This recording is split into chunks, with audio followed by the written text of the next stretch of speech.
ឃើញក្មេងដតៃគេស្រវាខំរៀនរីរដំរេះយកចំណេះធ្វើស្ពានតែខ្ញុំផ្ទុយឃើញនំរយប្រាក់លៀនចាប់យកតន្ត្រីកែច្នៃមកធ្វើស្ពានការងារក៏លំបាកដែរអ្នកកុំផ្ដេកផ្ដួលបើអ្នកខ្ជិលណាស់ដេកស៊ីទៅវាស្រួលអនាគតនៅលើដៃវាអាចនឹងប្រែប្រួលបើអ្នកចេះសម្រួលបើអ្នកចេះសម្រាពួកយើងត្រូវជំនះចុងចិត្តតាយើងមិនអាចទៅពឹងព្រះមានថ្ងៃលិចក៏វាមានថ្ងៃរះបើអ្នកចង់លេងដើម្បីឈ្នះបើអ្នកបារាជ័យបានពីអាយុអ្នកផ្ទះខ្ញុំដេញចាប់ក្តីសម័យទោះដឹងថាវាហ្វោទោះដឹងថាវាមិនហ្វាន់ដូចជាពាក្យគេថានេះជារឿងពិតមិនមែនជារឿងនិទាននេះមិនមែនជីវិតអ្នកសុំអ្នកស្ងាត់មាត់ភ្លេង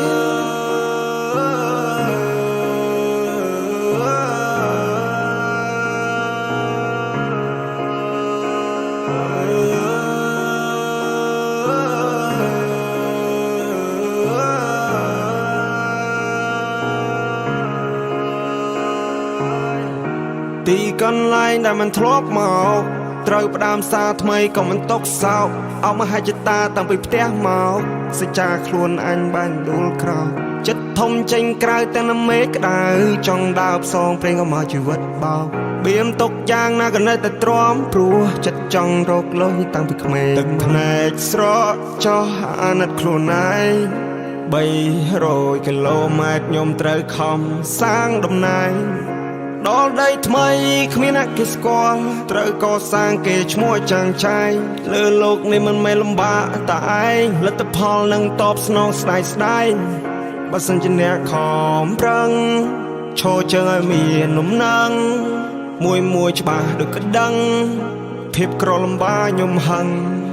ជីវិតគ្មាន control អាល់យើងជាម្ចាស់កប៉ាល់ខ្ញុំប្រើសំឡេងវាយភ្លេងដូចជាអ្នកបដាល់គ្មានឧបសគ្គណាអាចធ្វើឲ្យខ្ញុំចាល់ជីវិតនេះខ្ញុំរលេងបលលេងដូចជាបាល់ខ្ញុំជាក្មេងម្នាក់ដែលខុសពីគេជួយចិត្តយកឧបករណ៍ភ្លេងយកមកលេងទោះអ្នកដទៃគេមើលមកខ្ញុំឃើញផ្សេង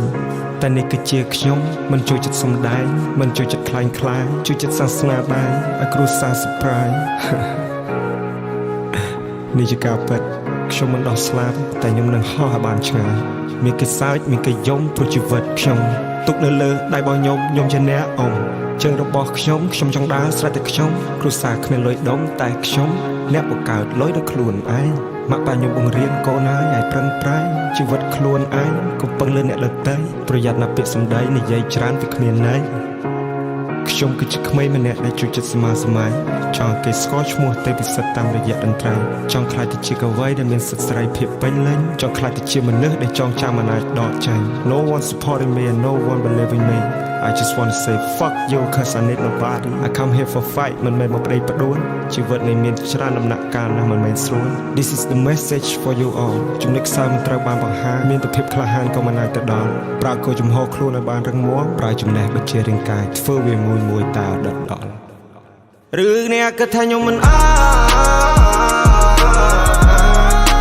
អនាគតខ្ញុំជាអ្នកសម្រាប់